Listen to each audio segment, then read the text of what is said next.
The clock tower stood at the heart of the old town, a testament to centuries of history. Its intricate design, soaring spire, and majestic clock face had fascinated locals and tourists alike. But for Professor Adrian Locke, the tower represented something far more intriguing, a mystery hidden within its ancient walls. Adrian was a respected historian at the City University, specializing in medieval engineering and architecture. He had spent years studying the tower's history and had recently come across a peculiar reference in a 16th century journal. The journal, penned by a craftsman named Otto Klein, hinted at a vault of wonders buried deep within the structure. Adrian sat in his dimly lit study, poring over the yellowed pages of the journal. He traced his finger over the cryptic sketch that accompanied the entry, a detailed map of the tower's inner workings. The drawing showed a labyrinth of hidden chambers and passages, all leading to a heavily fortified vault. "This can't be real," Adrian muttered, his heart racing. If the journal's claims were true, the clock tower wasn't just a timekeeping marvel, it was a treasure trove. He knew he couldn't tackle this alone. Adrian reached for his phone and dialed a familiar number. "Leona, it's me," he said when the call connected. "I found something. Something big." Leona Carlyle was Adrian's former protege, now a historian in her own right.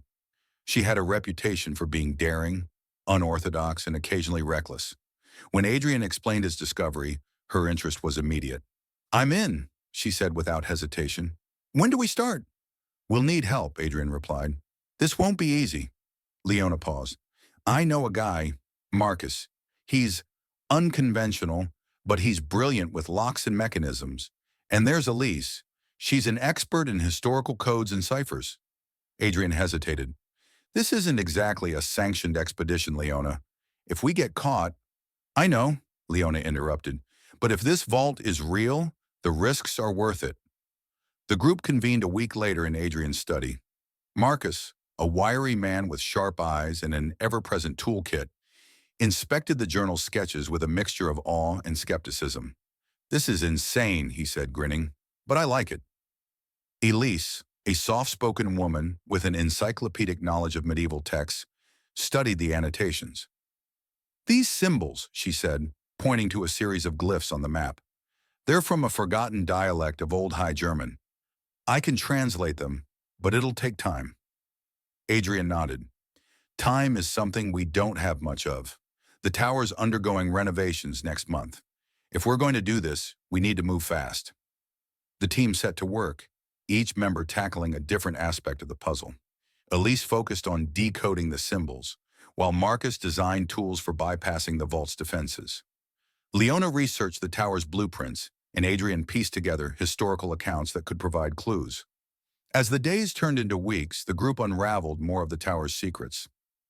They discovered that the vault was constructed during a time of political upheaval, intended to safeguard the city's most precious artifacts. Otto Klein, the clockmaker, had been sworn to secrecy about its location, and his journal was the only surviving record. But the closer they got to their goal, the more questions arose. What treasures lay within the vault, and why had they been hidden away for centuries? One evening, Elise deciphered a key section of the map. "It's a mechanism," she explained, pointing to a series of gears and levers. "The vault can only be accessed when the clock strikes midnight on the summer solstice. That's when everything aligns." Adrian's heart sank. "That's less than 3 weeks away," Leona grinned. "Plenty of time." The group relocated their operations to an abandoned workshop near the clock tower. They worked late into the night, refining their plans and testing their equipment. The tension was palpable, but so was the excitement. "We're not just stealing," Adrian reminded them during one of their strategy sessions. "We're uncovering history." Marcus smirked. "Uncovering it, and maybe selling it." Adrian frowned but said nothing. Deep down, he knew this venture wasn't purely academic. The allure of wealth was undeniable, and he wasn't immune to its pull. As the summer solstice approached, the team finalized their preparations. The night of the heist loomed, and the stakes had never been higher. Adrian stared at the clock tower from the workshop window, its illuminated face glowing against the dark sky. "This is it," he said softly. "No turning back now. The summer solstice arrived, bringing with it a strange stillness in the air. The city bustled with tourists eager to witness the clock tower's once-a-year spectacle, when the ancient mechanism would align perfectly to mark the longest day of the year. Unbeknownst to the crowd, another alignment was taking place, one that would unlock secrets buried for centuries. Adrian and his team gathered in the workshop, their gear laid out meticulously. Black duffel bags held ropes, climbing equipment, and Marcus's custom-made tools for bypassing locks and traps. Elise had brought a thick folder filled with diagrams and translations, her hard work condensed into a single plan of action. "Everyone clear on their roles?" Adrian asked, his voice steady despite the tension. Leona nodded, strapping on her gloves. "I'm the lookout. If anyone gets too close, I'll signal." Marcus patted his toolkit. "I handle the locks and mechanisms. If it's made of metal, I'll crack it." Elise adjusted her glasses. "I'll guide us through the passages. The glyphs are tricky, but I've marked the key paths on the map." Adrian glanced at the clock on the wall. 10:30 p.m. They had 90 minutes until midnight. "Let's move," he said. The group approached the tower through a service alley, avoiding the crowds gathered at the front. Leona kept watch as Adrian unlocked a side door, using a skeleton key they had prepared in advance. Inside, the tower was eerily silent. The faint ticking of the clock above reverberated through the stone walls, a constant reminder of the time slipping away. Elise unrolled her map and pointed to a staircase. "The first passage is behind the maintenance panel on the third floor. We'll need to pry it open." They ascended quickly, their footsteps muffled by the thick layer of dust that coated the steps. Marcus reached the panel first, pulling out a crowbar from his bag. "This thing hasn't been touched in decades," he muttered, wedging the tool into the seam. With a grunt, he pried the panel loose, revealing a narrow tunnel beyond. Adrian shone a flashlight into the darkness. The tunnel walls were lined with ancient brickwork, and the air smelled of damp earth. "This is it," he said, stepping inside. The team moved single file, Elise leading the way with her annotated map. The tunnel twisted and turned, leading them deeper into the tower's foundation. Every so often, they encountered obstacles, rusted gates, crumbling masonry, and hidden tripwires designed to deter intruders. Marcus dismantled the traps with practiced ease. "Whoever built this really didn't want anyone getting through," he said, wiping sweat from his brow. "They weren't expecting someone like you," Leona replied with a smirk. As they progressed, the ticking of the clock grew fainter, replaced by the sound of their own breathing and the occasional creak of the structure. Elise stopped abruptly at a fork in the tunnel, consulting her notes. "Left," she said after a moment. "The glyphs indicate a downward slope. That's where the vault is." They turned left, descending a spiral staircase carved into the rock. The air grew cooler, and the walls began to shimmer faintly in the light of their flashlights. "What is that?" Marcus asked, running his hand over the surface. "Quartz," Elise said. "It was used to stabilize the foundation. We must be close." At the bottom of the staircase, they reached a massive iron door. Intricate patterns were etched into its surface, along with a series of glyphs that matched the ones in Otto Klein's journal. "This is it," Adrian said, his voice filled with awe. Marcus knelt before the door, inspecting its mechanism. "It's a combination lock," he said, "but it's not mechanical. The glyphs must be the key." Elise stepped forward, her hands trembling slightly as she examined the inscriptions. She pulled out her notes and began to decode the sequence. "Here," she said after a few tense minutes, "these 4 glyphs, they correspond to the cardinal directions: north, east, south, west. Try that." Marcus adjusted the dials on the lock, aligning them with Elise's instructions. There was a soft click, followed by a low rumble as the door began to slide open. Beyond the door was a cavernous chamber, illuminated by the faint glow of phosphorescent minerals embedded in the walls. At the center of the room stood an ornate pedestal, upon which rested a wooden chest bound with iron bands. Adrian stepped forward, his heart pounding. "The vault," he whispered. The group gathered around the pedestal, their flashlights illuminating the chest. Marcus inspected the lock, which was a simple padlock compared to the challenges they had faced earlier. "This is almost too easy," he said, breaking the lock with a quick twist of his tool. Adrian lifted the lid, revealing the chest's contents. Rows of velvet-lined compartments filled with gold coins, jewel-encrusted relics, and scrolls that look centuries old. It's not just treasure, Elise said, picking up one of the scrolls. These are historical records. This could rewrite what we know about the city's past. Leona let out a low whistle. And it'll make us rich. Adrian's hands trembled as he held a golden medallion engraved with the tower's emblem. He had uncovered the truth behind the legend, but the weight of their actions pressed heavily on his shoulders. Bag everything, he said after a moment. We don't have much time. As they worked quickly to collect the artifacts, the clock above began its midnight chime, the deep tones reverberating through the tower. The heist was far from over.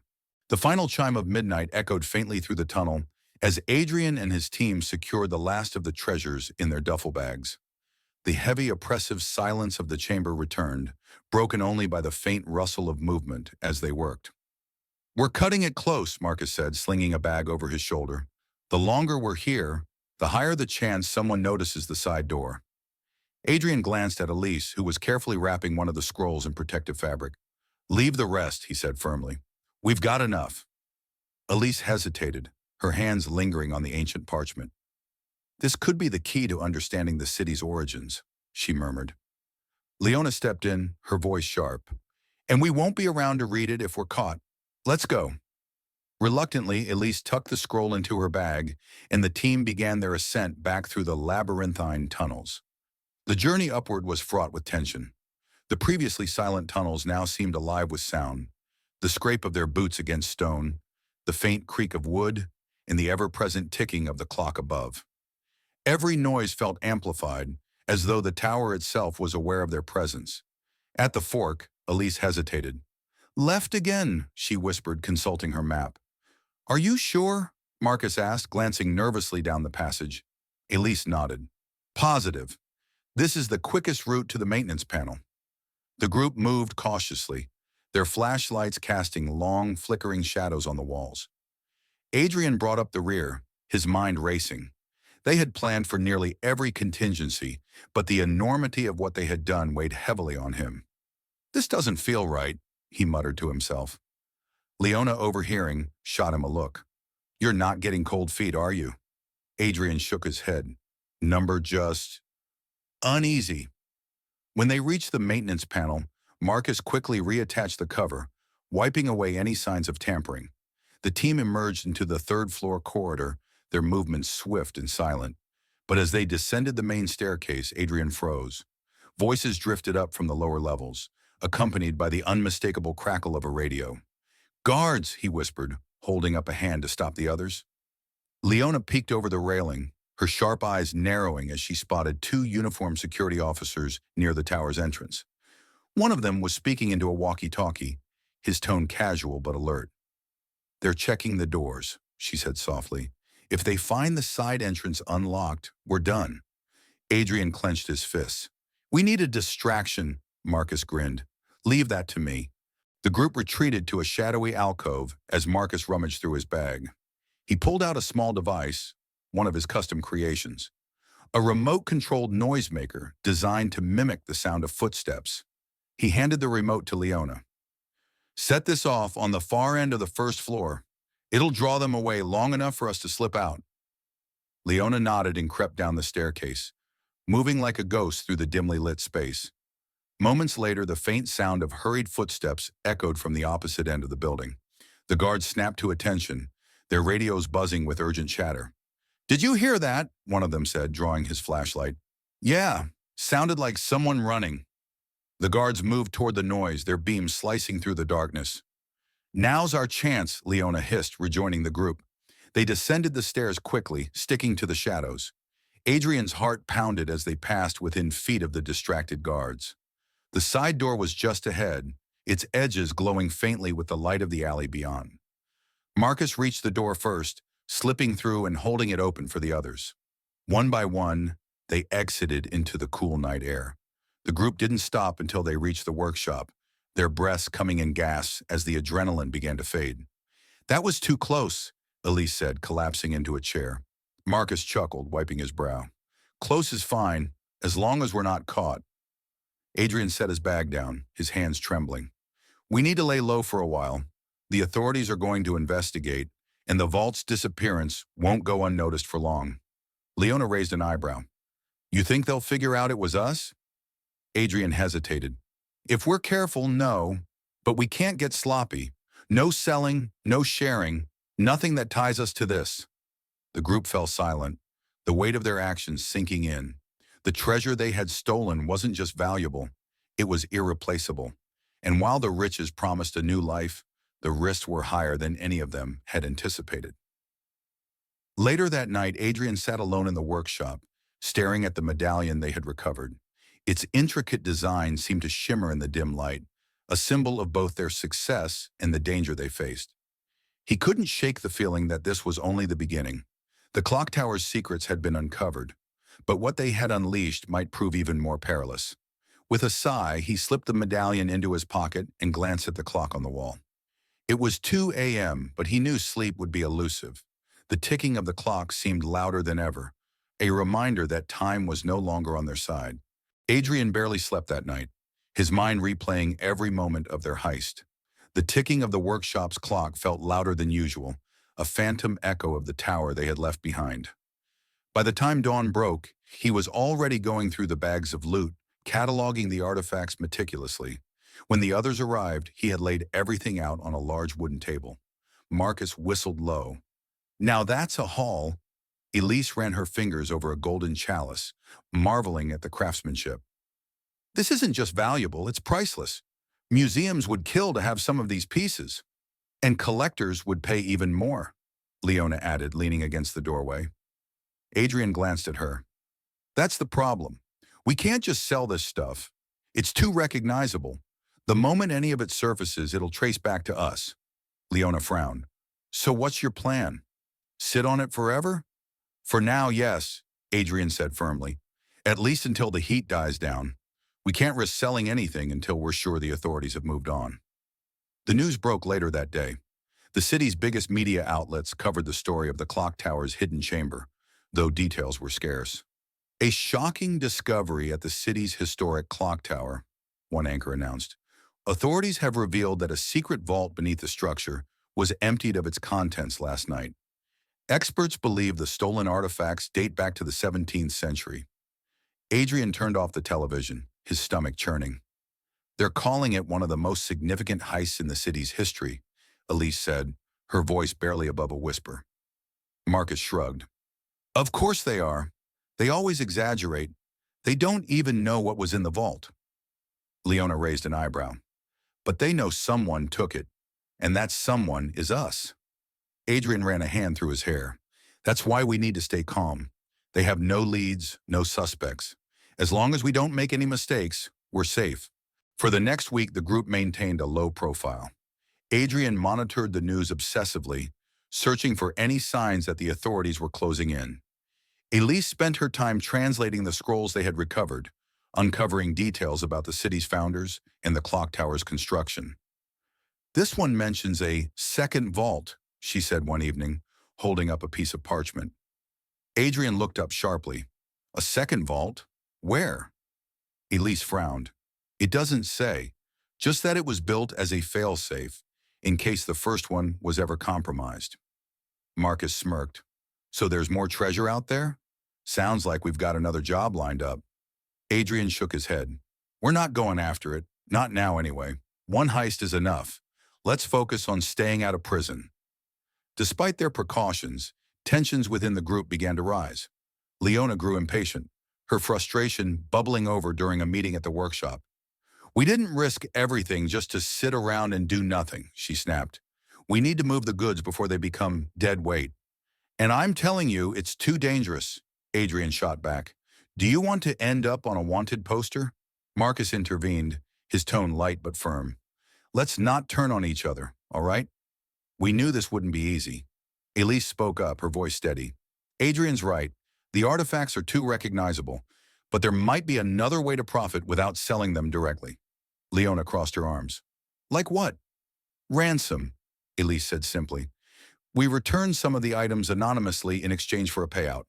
The city would pay a fortune to recover even a fraction of what was stolen. The room fell silent as the others considered her proposal. Adrian finally nodded. It's risky, but it might work. Let's put together a plan. The group spent the next few days drafting a ransom note. Elise crafted the language carefully, making it clear that the artifacts would be returned safely in exchange for a specific amount. Marcus used his technical skills to ensure the note couldn't be traced back to them. They decided to deliver the message through an anonymous drop at a local newspaper. Leona volunteered for the task, her confidence unwavering. "This better work," she muttered as she slipped the envelope into the designated mailbox. The response came faster than they expected. A few days later, the newspaper ran a cryptic, classified ad agreeing to the terms. The ad included instructions for the exchange. A briefcase of cash would be left at a specific location in the city park, and the artifacts were to be returned in a similar manner. The group prepared meticulously, dividing the loot into two categories: items they would return and items they would keep. Adrian ensured that the most valuable pieces remained hidden, while Elise selected artifacts that would satisfy the authorities without revealing the true extent of their haul. The night of the exchange, the team arrived at the park under the cover of darkness. Marcus scouted the area for any signs of surveillance, while Leona retrieved the briefcase from a secluded bench. "It's here," she whispered, opening it just enough to confirm the cash inside. Adrian exhaled in relief. "All right, let's finish this and get out of here." They left a sealed crate containing the artifacts at the designated drop point, then disappeared into the night. Back at the workshop, the group celebrated their success, though the atmosphere was tinged with unease. "We pulled it off," Marcus said, raising a glass. "For now," Adrian replied, his expression serious. "But this isn't over. We need to stay sharp. One mistake, and it all falls apart." As the others toasted, Adrian couldn't shake the feeling that their luck was running out. The clock was ticking once again, and this time, there might not be a way to stop it. The workshop buzzed with a mixture of excitement and tension as the team divided their newfound wealth. The ransom had delivered a substantial payout, enough to make a noticeable difference in each of their lives. Yet the celebration was subdued. Adrian kept a close eye on everyone, sensing the subtle fractures forming within the group. Leona leaned against the table, flipping through a stack of cash. "You know, we could have asked for double. They were desperate enough to pay anything." "And doubled the risk of getting caught," Adrian countered.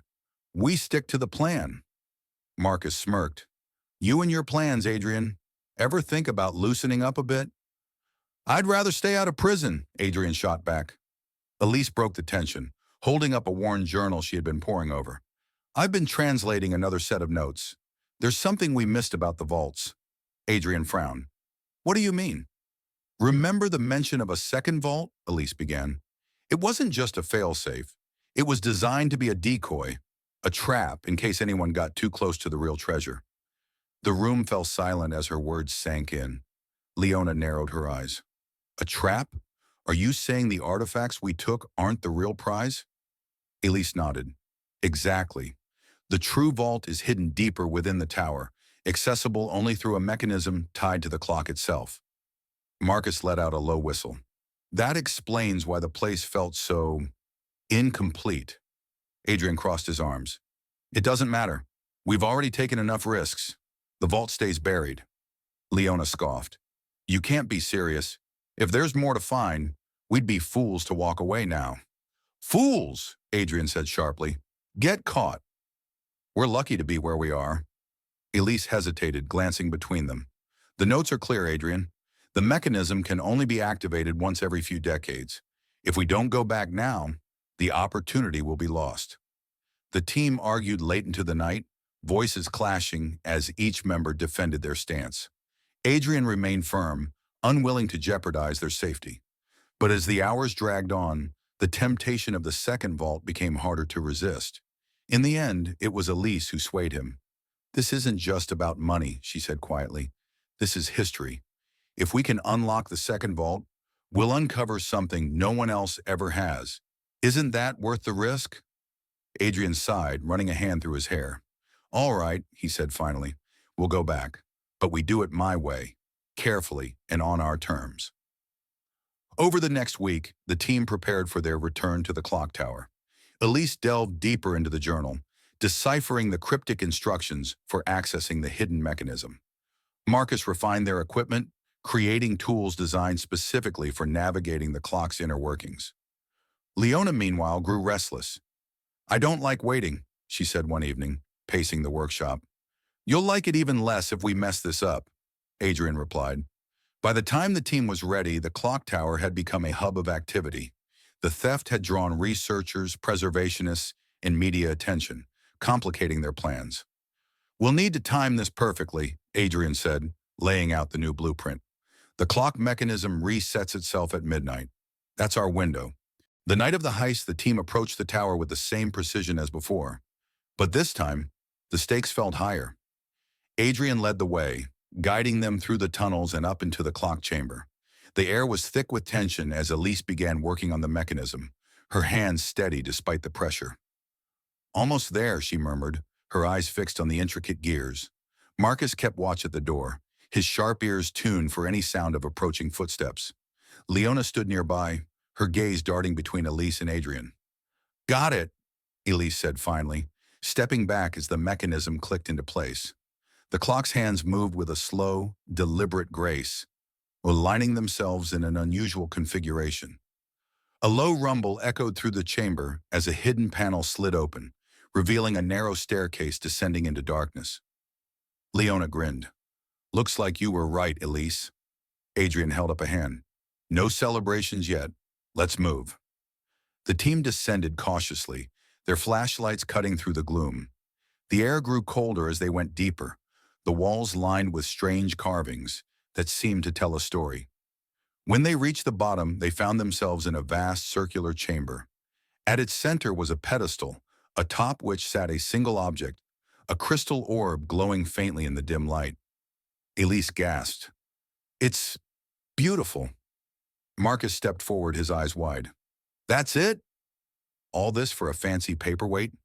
Adrian frowned, his instincts screaming that something wasn't right. "Don't touch it." But before he could stop him, Marcus reached for the orb. The moment his fingers brushed its surface, the room trembled violently. Alarms blared, the sound deafening in the confined space. The walls began to shift, ancient mechanisms springing to life. "Run!" Adrian shouted, grabbing Elise and pulling her toward the staircase. The team scrambled upward, the chamber collapsing behind them. Dust and debris filled the air as they reached the clock chamber, barely escaping before the staircase sealed itself shut. They emerged into the night, battered and breathless, their hearts pounding with adrenaline. Leona doubled over, gasping for air. "What the hell was that?" Adrian glared at Marcus. "I told you not to touch it." Marcus held up his hands defensively. "How was I supposed to know?" Elise shook her head, her voice trembling. "That wasn't just a trap. That was a warning. Whatever was down there wasn't meant to be taken." As the team retreated into the shadows, the distant chimes of the clock tower echoed behind them, a haunting reminder of the secrets they had unearthed and the dangers they had barely survived. Back at their hideout, the team was shaken. The night's events hung heavy in the air, tension crackling like static between them. Adrian paced the room, his mind racing through possibilities. The glowing orb, the collapsing chamber, none of it made sense. And yet it had felt intentional, as if the tower had been guarding more than just treasures. Leona threw her jacket onto a chair. "So what now?" "We nearly got ourselves killed for nothing." Marcus, still catching his breath, snapped. "It wasn't for nothing. We got away, didn't we?" Adrian turned sharply. "Barely. And we wouldn't have had to if you'd listened to me." "Enough!" Elise's voice cut through the argument. She stood by the table, holding the journal, her eyes blazing with determination. "We're missing something. There's more to this story, and I'm going to find out what." Adrian sighed, leaning against the wall. "Elise, we can't keep pushing our luck. Whatever's in that vault, it's not worth dying over." "Maybe not to you," she retorted. "But this isn't just a heist anymore, Adrian. It's history. Don't you want to know the truth?" Leona snorted. "Truth doesn't pay the bills, sweetheart." Adrian raised a hand to silence her. "Elise, if you think you can figure this out without putting us in danger, go ahead. But no more stunts. Agreed?" Elise nodded, already absorbed in the journal. "Agreed. Just give me time." For the next few days, Elise buried herself in research, cross-referencing the journal with historical records. The rest of the team kept a low profile, knowing the authorities were still investigating the tower's recent disturbances. Leona was restless, spending her days at the shooting range and her nights drinking alone. Marcus tinkered with their gear, muttering to himself about upgrades and failsafes. Adrian kept watch, his unease growing with every passing hour. One evening, Elise burst into the room, her face alight with discovery. "I found it," she announced, holding up a map she'd pieced together from the journal's notes. Adrian frowned. "Found what?" "The orb isn't the treasure," Elise explained. "It's a key. The carvings in the chamber, they weren't just decorations. They were coordinates. The real prize is hidden outside the tower, buried beneath the city." Marcus leaned back in his chair, skeptical. "So what? We're digging up half the city now?" Elise shot him a withering look. "It's not just anywhere. The map points to an old crypt, long forgotten and sealed off. If the journal is right, it's where the clock's creator hid his most valuable secrets." Leona folded her arms. "And let me guess, it's booby-trapped, just like the last place?" "Probably," Elise admitted, "but this time we'll be ready." Adrian studied the map, his jaw tightening. "If we do this, it's our last job. No more risks, no more games. Agreed?" The team exchanged glances, the weight of the decision settling over them. One by one, they nodded. Under the cover of darkness, the team made their way to the crypt. Elise's map led them through a maze of forgotten tunnels, the air damp and heavy with the scent of decay.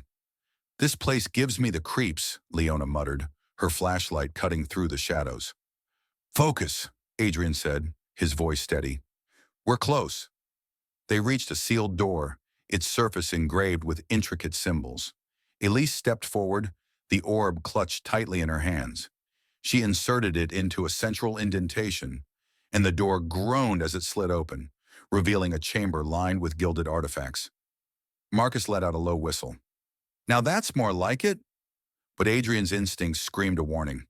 "Don't touch anything," he ordered. Elise moved carefully through the chamber, her eyes scanning for clues. At the far end, she found a pedestal holding a metal box. Its design matched the engravings on the journal, its surface unmarred by time. "This is it," she whispered. Adrian approached cautiously. "What's inside?" Elise hesitated before opening the box. Inside was a collection of scrolls, their edges gilded and their parchment impossibly preserved. Marcus peered over her shoulder. "Scrolls? That's the big treasure?" "These aren't just any scrolls," Elise said, her voice trembling. "They're blueprints, designs for machines centuries ahead of their time. This could rewrite history."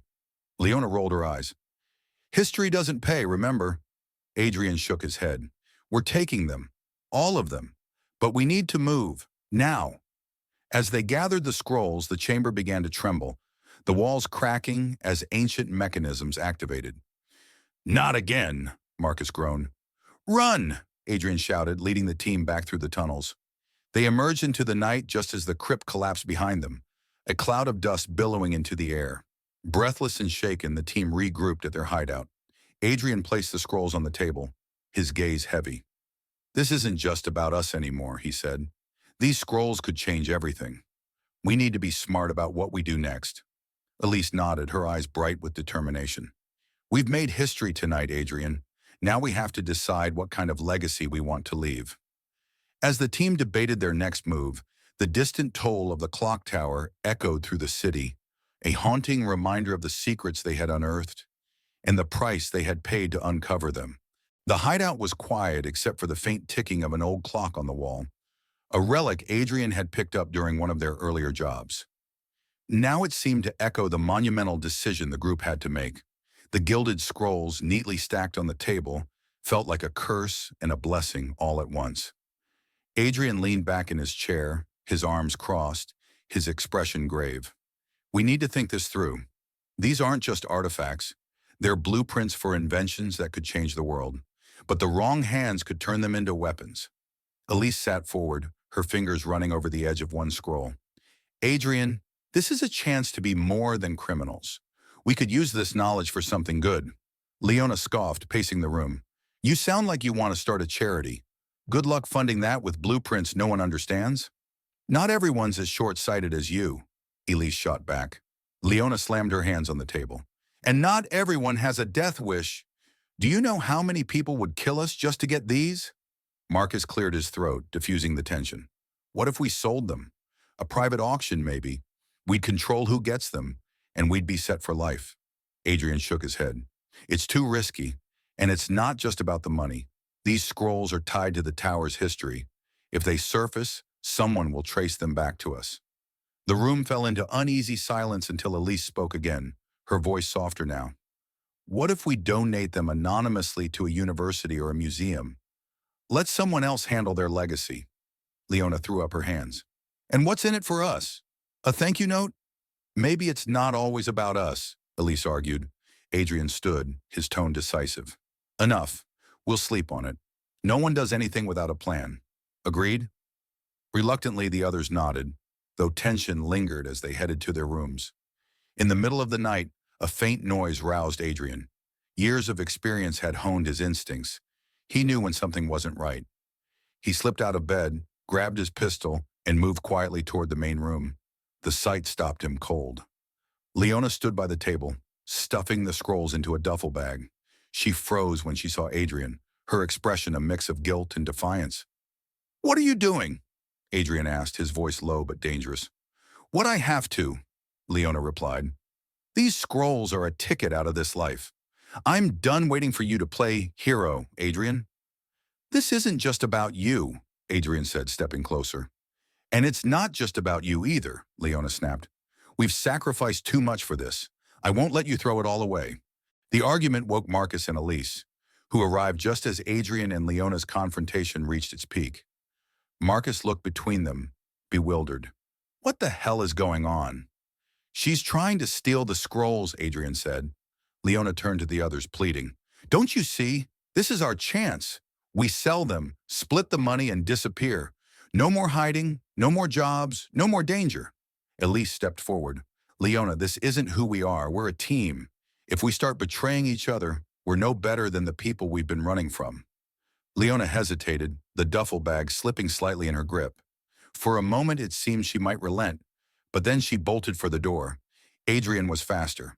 He tackled her, the bag spilling its contents across the floor. The scrolls tumbled out, their ancient parchment glowing faintly in the dim light.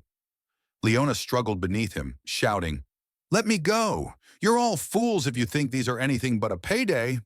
Stop, Elise cried, pulling at Adrian. You're hurting her. Marcus finally intervened, dragging Adrian off Leona. She scrambled to her feet, her eyes blazing. You'll regret this, she spat before storming out. The door slammed shut, leaving an uneasy silence in its wake. Adrian sat back, running a hand through his hair. She's gone. She's not coming back, Marcus said quietly. Elise knelt by the scrolls, carefully gathering them. We can't keep these, not after this. Adrian nodded slowly. You're right. We finish this tonight. The team worked quickly, packing the scrolls and sealing them in a watertight container. Under the cover of darkness, they drove to the city's largest university. Adrian and Marcus carried the container to the steps of the history department, leaving it there with an anonymous note explaining its origins. As they drove away, Elise stared out the window, her expression pensive. Do you think we did the right thing? Adrian didn't answer immediately. He gripped the steering wheel, his gaze fixed on the road ahead. Time will tell. Months later, headlines splashed across newspapers and academic journals. Mystery donation uncovers hidden legacy of Clock Tower's creator. Scholars hailed the discovery as the find of the century, though questions about its origins remained unanswered. Adrian, Elise, and Marcus had gone their separate ways. Their partnership quietly dissolved after that fateful night. Somewhere far away, Leona read the same headlines with a bitter smile. She poured herself a drink, toasting the friends she had lost, and the fortune she had let slip through her fingers. And as the clock tower tolled once more, its haunting chime echoed with the secrets it had given up and the bonds it had broken.